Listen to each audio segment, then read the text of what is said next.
बिस्मिल्लाहिर्रहमानिर्रहीम। अस्सलामु अलैकुम नाज़रीन। पाकिस्तान तहरीक इंसाफ की जेल भरो तहरीक आज लाहौर से शुरू होगी।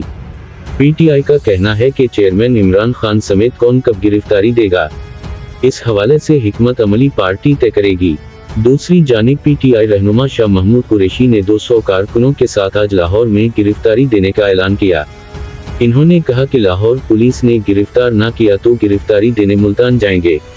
महकमा दाखिला पंजाब ने माल रोड, मैन बिलियो अड गुलबर्ग और सिविल सेक्रेटरीट के अतराफ एक हफ्ते के लिए दफा 144 नाफिज कर रखी है।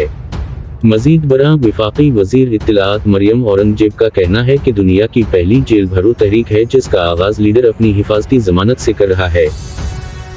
नाज़रीन, अपना ख्याल रखिएगा। खुदा हाफिज। पाकिस्तान जिंदाबाद।